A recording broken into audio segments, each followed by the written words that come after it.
Okay guys, I'm just going to come on and show you what features I like about the Juki International NA11UT. There is a manual online on how to set up all of the things on this display screen. Let's turn the machine on and you'll see the display screen come on. I do have mine set up already for backstitch. That's what these numbers are. It shows how many stitches it's going to do for its forward and back stitch. It does have the cutter on there as well. I can turn that off. And then this little thing here, it looks like a little humped up arrow. That is your speed control. If you turn that off, the machine will just go at its fastest that you have it set for. If you do turn this on, it kind of does it slowly so that the fabric just doesn't get sucked in. I have that turned on just because I am a new user to this machine. It is my first industrial, so I am playing with a lot of these features to see what they do, if I like them. So I do keep that one on just for my own safety. I did take the needle guard off of here just because it was in my way when I was sewing, but no problems yet. Anyway, what I wanted to show you today is the automatic back stitch that this machine can do.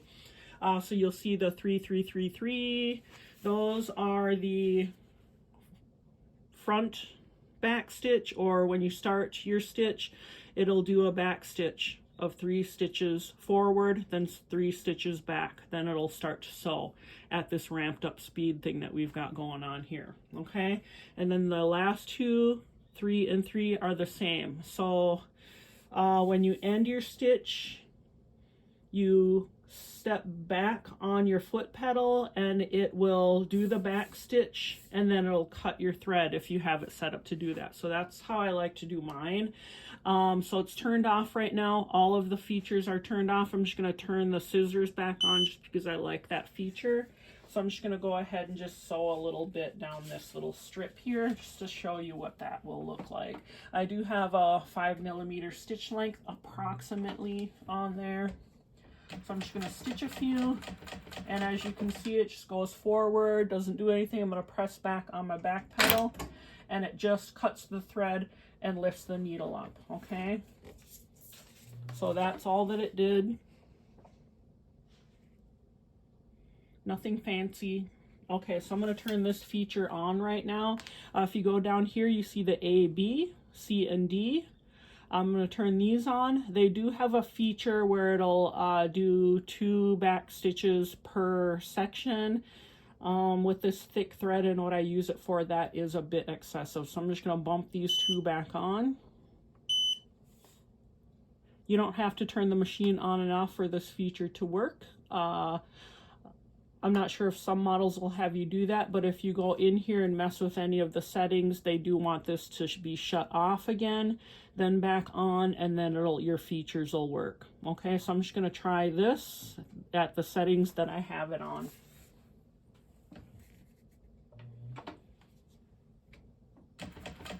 So it'll back stitch for you, and then you go as far as you want, and then you're going to press back on the foot pedal, and then it'll do the 3 back, 3 forward, and then cut your thread. Okay, so you can kind of see on there the thicker, that's where it back stitched. On the back, of course, you always get that if you don't hold your threads, but I'm okay with that. It doesn't interfere with what I'm doing. If I think that it will, I just shut that feature off and then pull the threads through. But if I'm just piecing things together, you'll never see that. It doesn't bother anything. It's good to have it there. Okay, now another thing that I do when I notice when I'm sewing this way, I will go right to the edge of the fabric when I'm going to do my last back stitch. You can speed up with the foot, so if you have it set on low, you can still speed up. So I go to the end and then I'll do my back stitch, and then when it bops out, sometimes it cuts the thread off too short, and then when I go to stitch again, I lose my stitch. Okay, let's see if that happened this time. No, okay, so the thread did stay in, but sometimes it doesn't. if it comes off the side of the fabric like that. So if I over stitch on the edge here. So I did correct that on my screen here. And so this one does 6 stitches. So I'm a stitch counter, like to hear that. So what I did here is I just raised this stitch up 2. So you can just push the button and it'll go up. So I've got 4, now I have 7 stitches here, but I want it to be equal with this one. So I like 6, I'm gonna go down with this one. So it'll back stitch 4 and then go forward 2 and then cut the thread so it won't fall off the edge of the fabric if I do over stitch to the edge again. In doing that, it has saved me so many times of losing my thread out of my needle. So just doing that really helps me out a lot to just kind of keep control of the machine, because it'll always stay on the fabric when it comes out, and the fabric helps to hold that thread in. So as you can see, the thread is much longer than it was before. Sometimes I'll get a 1/2 inch thread coming out of there and do have to kind of take something and pull that out before I start again. But after setting it up with this feature, I don't have to do that, and it stitches perfect for me after that. So I really do like the features on this machine, just because it's like the 1181N from Juki, but it does have this computerized stuff going on too. There is a feature that I can't quite get to work yet, so we'll figure that out and go, and if I can figure that out, I'll post another video on that. But I guess this outside presser foot you can set it to lift. So if I ever figure that out, there's the buttons right there. If I ever figure that out, we'll do another video on this. But if you are interested in this machine, I got this one from Juki Junkies online.